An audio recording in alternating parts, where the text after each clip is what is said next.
Semifinais da Copa do Mundo. Tá acabando, hein? Bom, meu nome é Marcelo Stobaus, mas tu pode me chamar de TGD. E, bom, hoje a gente vai falar então do jogo de terça-feira, como que a individualidade da França foi superada pelo coletivo espanhol. E também vamos falar da semifinal número 2, esse jogo em que a Inglaterra pipocou e a Argentina virou e vai disputar mais uma final de Copa do Mundo. Bom, é a terceira das últimas 4, hein? A Argentina tá jogando muita bola. Enfim, depois da vinheta, vambora.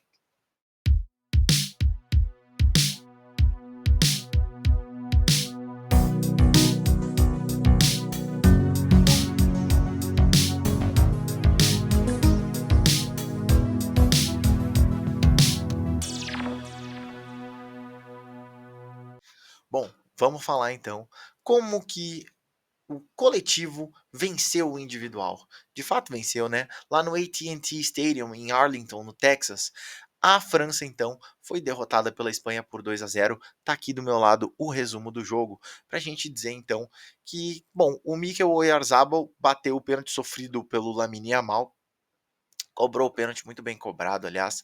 Esse que o Mikel Oyarzabal foi um dos grandes destaques, se não o melhor em campo, tá? E, cara, bateu o pênalti com frieza, foi, assim, aquele protagonista que não chama muita atenção, né? Ele é o cara que tá lá pra, cara, pra fazer o serviço dele, não mais nem menos, né? Ele mal comemorou ali na cobrança de pênalti, mas ele abriu o placar aos 21 minutos do primeiro tempo.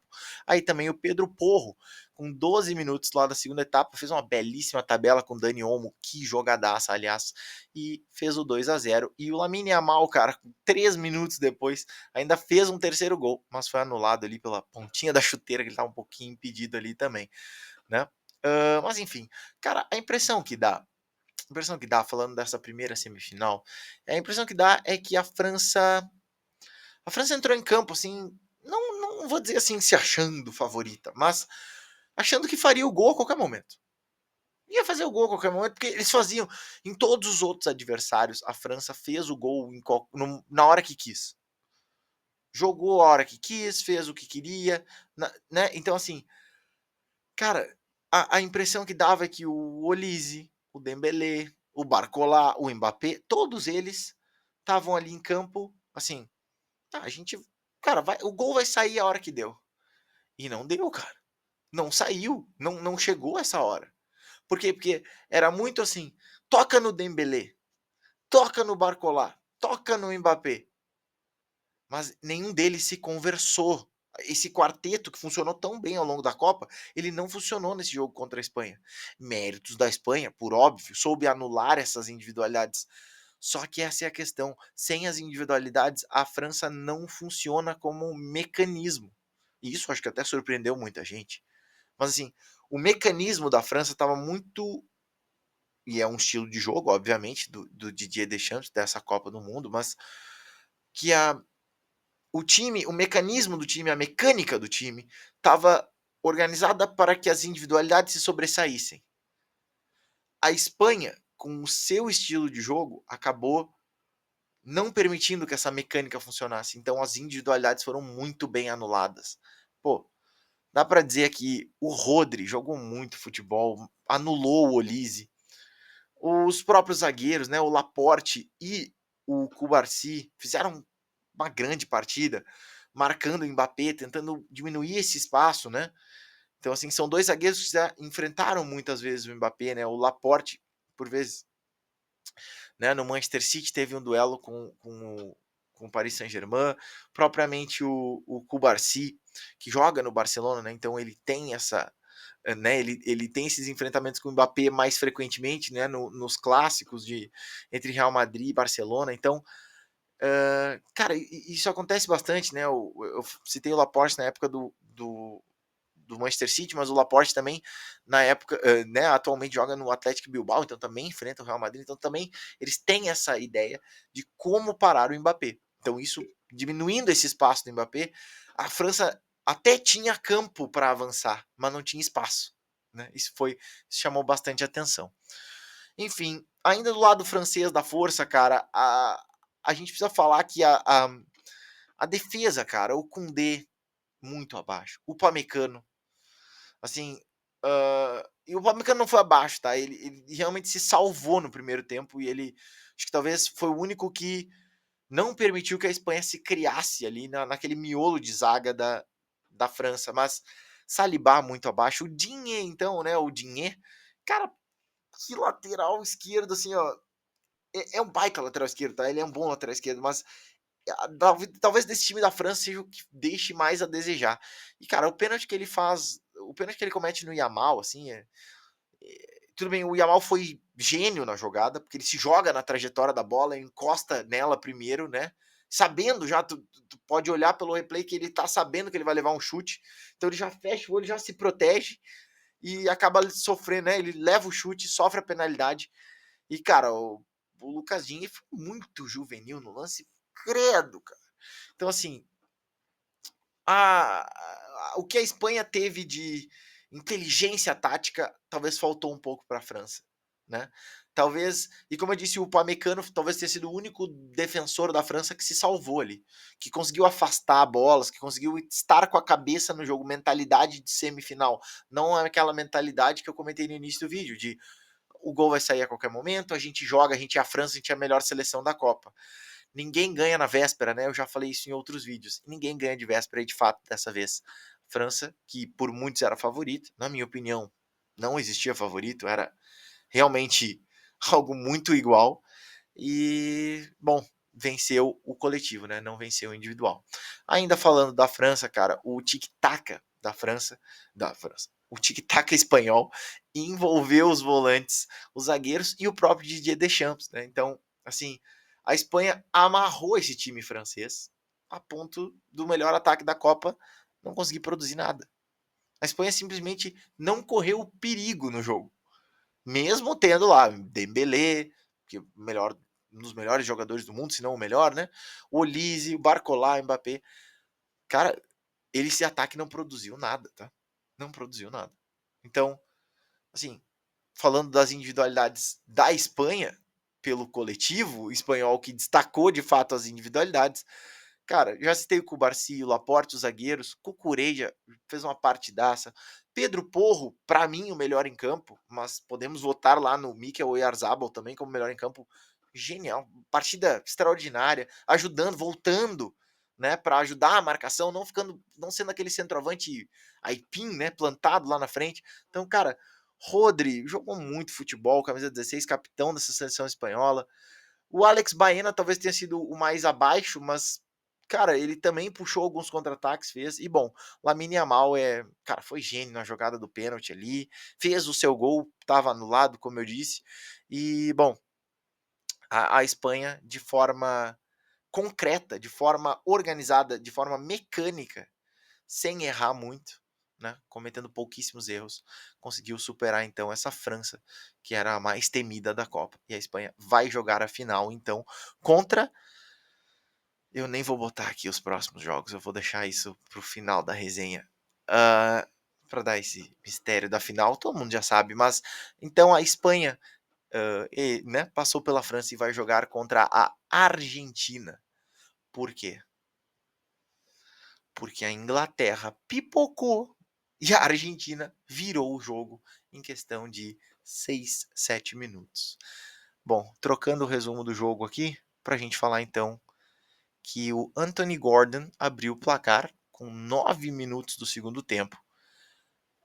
30 minutos depois, o Enzo Fernandes fez 1-1 e a Argentina virou o jogo com o Lautaro Martinez, né?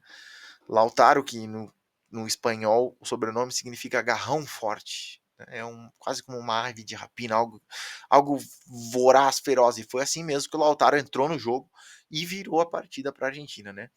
Então, cara, não dá muito para falar assim.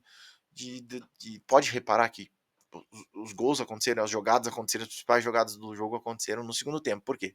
Porque no primeiro tempo, cara, a gente teve apenas 4 finalizações, tá? Sendo só um real chute no alvo, na casinha. Então, assim, se eu preciso falar alguma coisa desse primeiro tempo, é que a Inglaterra jogou mais futebol que a Argentina no primeiro tempo. Isso é um fato, isso não, a gente não pode negar. A Inglaterra foi se soltando ao longo do primeiro tempo, foi estudando seu adversário, é bem verdade, Mas, cara, ao final do jogo ao final do jogo, a Argentina, eu estou com as estatísticas abertas aqui, a Argentina chutou 14 bolas no gol, 6 foram no alvo. A Inglaterra chutou 6 bolas no gol e 3 foram no alvo. Então, com esse volume todo de jogo da Argentina, principalmente no segundo tempo, não tinha como ganhar. Não tinha como a Inglaterra ganhar, né? Não tinha como a Argentina ficar atrás do placar. Então, assim, a Inglaterra fez o gol e recuou. E eu nunca vou, eu juro, vai passar 10 anos dessa semifinal, eu não vou entender. Por que a Inglaterra fez o gol e andou para trás? Mas assim, não é dar um passo para trás, esperar a Argentina para sair no contra-ataque. Não, não. A Inglaterra foi se plantar dentro da própria área. Chamou a Argentina para dentro. Falou: vem, Argentina. Só que eles esqueceram, eu acho, de repente o Thomas Tuchel, né, o técnico da Inglaterra, esqueceu que do outro lado tinha o Messi, cara. Tinha o Enzo Fernandes, que fez o gol, tinha o Julián Álvares, que voltou para o segundo tempo muito aceso. Já nos primeiros minutos do segundo tempo, já fez 2, 3 jogadas de perigo. Cara, o Tuchel enlouqueceu, cara. Eu não sei, juro. Tava implorando pelo gol de empate. Desde o minuto 10, lá onde o Anthony Gordon fez o gol aos 9, no minuto 10, eles resolveram, cara, implorar pelo gol de empate. Assim, desde o gol até a pausa para hidratação, que ali é os 22, 23 minutos. Até, se for reparar, o goleiro Jordan Pickford, da Inglaterra, ele faz o sinal. A Argentina tá em cima da Inglaterra e ele faz um sinal, tipo assim, ele faz uma defesaça em cima da linha, assim, e ele faz o sinal, ó, vamos parar pra água, assim, ele meio que faz um sinal pro juiz, do tipo assim, ele tava vendo que o time dele parou de jogar futebol, entendeu? Que o time ali, cara, a Inglaterra parou de jogar futebol. Impressionante. Então, do gol ali aos 9 minutos, 10 do segundo tempo, até a pausa para hidratação. E depois disso, cara, teve até bola na trave, cara. Aliás, não foi nem uma, foram 2 bolas na trave do Alexis McAllister. Dentro da área, dentro da pequena área da Inglaterra. Cara, a defesa da Inglaterra, ela é muito ruim, tá? E eu posso dizer isso porque, de fato, eu sou torcedor do Manchester City, eu acompanhei toda a temporada, a última temporada. O John Stones e o Mark Guehi, eles não têm uma boa, eles não formam uma boa dupla, eles não têm sintonia, não são zagueiros que se complementam. Então, cara, os argentinos têm talvez uma das menores médias de altura da Copa. E a Argentina fez gol de cabeça hoje na Inglaterra. Por quê? Porque a zaga da Inglaterra, a defesa, de maneira geral, da Inglaterra, não se concatena, ela não se completa, ela não dá liga. Então foi um erro do Thomas Tuchel. Insistir nessa dupla de zaga até a semifinal. Foi um erro. Mas, bom, chegou lá, né? Chegou na semifinal, muito dependendo de individualidades também. A gente falou da França, tem que falar das individualidades da Inglaterra. Declan Rice, o Gordon, que fez o gol hoje. Gordon fez uma baita Copa do Mundo, inclusive Anthony Gordon. Cara, e dependeu muito dessas individualidades do Gordon, do Jude Bellingham, obviamente, talvez o jogador mais estrela desse time. O Harry Kane, que é o mais veterano já, o mais, né? O cara mais sabe mais os atalhos do campo, né? Aquele cara mais veterano, mais experiente. Então, assim, cara, impressionante, cara. Impressionante. Então, assim, dependeu muito de individualidades, sim. Aí, e eu vou até conferir a minutagem aqui para eu não errar, aos 71 minutos, isso dá então 36 do segundo tempo. O Thomas Tuchel tirou o Gordon na pausa, foi pouco depois da pausa para hidratação. Ele tirou o Anthony Gordon, o autor do gol, e colocou um zagueiro. Ele colocou o Consá para fechar a zaga. Não, cara. Aí, no final do jogo, já aos 39, ele, quando o Enzo Fernandes empata a partida, quando o Enzo Fernandes empata a partida, o, o e aí, bom, vai pra prorrogação, vai, sei lá. Cara, o Thomas Tuchel tinha mais uma alteração e a Argentina também. O técnico da Argentina, o senhor Lionel Scaloni, né. Cara, eles tinham cada um uma substituição. O Scaloni coloca o Lautaro Martinez e o Gordon e o perdão, e o Thomas Tuchel, então ele já tinha tirado o Gordon para colocar o Konsa, ele tem que tirar o John Stones para colocar o Marcus Rashford. E aí, cara, aí vira um Deus nos acuda. Aí, obviamente, a Inglaterra tá com toda uma formação defensiva e a Argentina tá com toda uma formação ofensiva. Cheguei a comentar, eu tava assistindo esse jogo na casa dos meus sogros, eu comentei, cara, se o juiz der mais de 6 minutos de acréscimo, a virada da Argentina vem ainda dentro dos 90, ainda dentro do tempo ali do tempo regulamentar.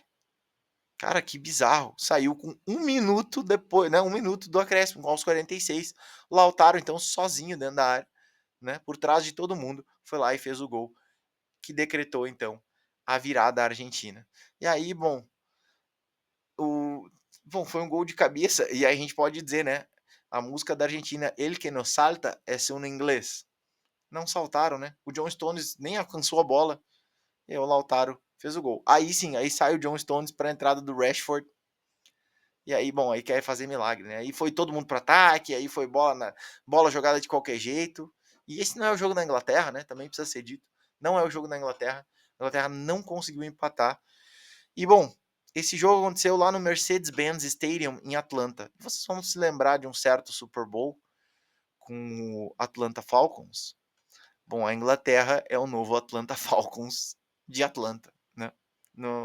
Pelo menos no jogo de hoje, né? Tô gravando esse vídeo na noite do dia 15 de julho. Provavelmente vai ao ar só no dia 16 às 9 da manhã. Então, faltou perna para a Argentina? Faltou. Né? Hoje até o Messi cansou, eu acho. Mas o Messi deu 2 assistências, cara. E as 2 assistências viraram, então, o jogo para a Argentina. Vai dizer o quê? Eu vou dizer que a Inglaterra pipocou, que a Argentina virou e está na final. Terceira final da Argentina das últimas 4 Copas do Mundo. 2014, 2022 e agora 2026. Tem trabalho lá também, né? Tem um cara genial, mas tem trabalho. O Ancelotti chegou a falar uma entrevista antes da Copa, né? Que ganharia a Copa do Mundo o time mais resiliente. Existe time no mundo mais resiliente que a Argentina, do Scaloni? Fica a dúvida. Deixa nos comentários aqui. E, para falar então, os próximos jogos, né? A grande final da Copa do Mundo vai ser entre Espanha e Argentina, lá no dia 19 de julho, no domingo, né? Próximo domingo, às 4 da tarde, no horário de Brasília, em New Jersey, nos Estados Unidos, no MetLife Stadium. E, um dia antes, então, a França e a Inglaterra se enfrentam pela disputa do terceiro lugar no dia 18/7, né? Às 18 horas, no próximo sábado, dia 18, então, às 18 horas, às 6 da tarde, no horário de Brasília, em Miami, no Hard Rock Stadium, para ver quem é que fica ali em terceiro e quarto lugar, certo? E aí, cara, o que tu tá querendo? O que tu tá achando dessa final? Espanha, Argentina. E, muita gente falou da Inglaterra e Argentina que tem rivalidade, mas Inglaterra e França também tem rivalidade, né? Também teve a Guerra dos 100 Anos, por exemplo. E Argentina e Espanha falam o mesmo idioma, mas jogam futebol, né? Jogam um futebol bem diferente, tem estilos bem diferentes. E aí, vai ganhar o mais resiliente ou vai ganhar aquele que é paciente e sabe a hora de esperar, que é a Espanha? Que toca a bola. Deixa nos comentários, deixa teu like também. E, meu nome é Marcelo Estobaus, mas tu pode me chamar de TGD. E eu te vejo no sábado. Vou fazer uma resenha no sábado, falando do jogo específico, então, do terceiro lugar. E também, claro, te vejo depois da grande final aqui no TGD Esportes. Beleza? Um grande abraço, até a próxima resenha. Valeu!